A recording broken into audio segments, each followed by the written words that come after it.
guess, game when it comes to like hip hop or just music in general. When it comes to like, I guess, artists trying to put out content, should it be microwaved the way a lot of people are trying to do it, or do you think they should just put it out based on when they feel their product is ready? So I don't believe in holding on to a product, like holding on to the music, right? But for so long, right? Because what you may have recorded in 2024, by 2026, this might sound dated, Right. Maybe even by fall 2025, right? So you don't want to hold on to the music for so long, right? You should get comfortable with releasing that music out into the world, right? Now, of course, some artists just are simply not ready for it, but you want to kind of navigate through that, right? You want to try to beat that and get to that destination of comfortably releasing your music to the world, because it's important, right? And consistency is important in this climate of, the audience is tougher than it's ever been, right? It's difficult to catch that traffic, to catch that traction as a musician when you have, anywhere from 5,000, 10,000, however many songs being released a day, right?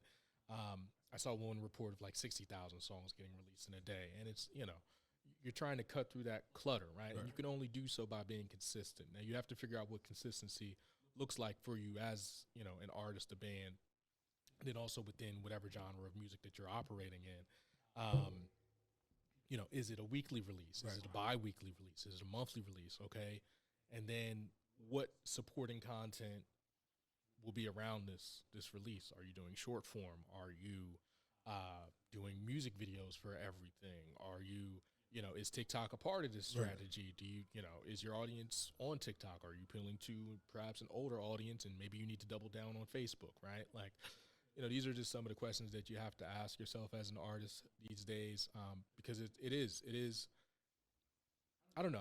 I want to argue that it's more challenging than it's ever been, while we do have more resources than we've ever had, right? So it's like, even though there's more resources, you're still, once again, cutting through this clutter. And, we also all know when we're being sold something, right? I preach that often in my PR class, because, we're used to seeing ads, right? And we're also quick to press skip immediately, right? So, being able to find that middle ground as a musician,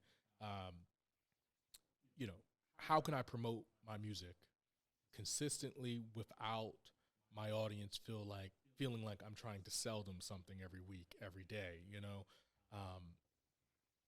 I think, one of the biggest pluses of social media is we have this opportunity to show ourselves, right? To be ourselves, to give the audience something else other than, this T-shirt, this new song, this new album, telling them to purchase everything. No, I can show you the BTS of my day. I can, show you, what went into writing the lyrics for this particular song. This traumatic event inspired me, inspired this album, inspired this merch drop, right? So now we can add this personal touch that maybe didn't exist before, and you got to lean into that, right? We want to know that we're investing in humans, not just a robot or a machine. Not for sure. And then with that being said, like, the whole TikTok thing where it was banned for a little bit when Trump had got into the office. But you also see like artists like LaRussell or like Ryan Leslie who do direct to consumer. Do you think D2C is going to be a big thing coming into the future of music? I hope so. Yeah, I hope so. I think that's one of the wisest choices an artist can make. Now, with that being said, it is a difficult road to travel down, right? Understanding that, okay, I'm going to do this, pretty much 99% by myself, right?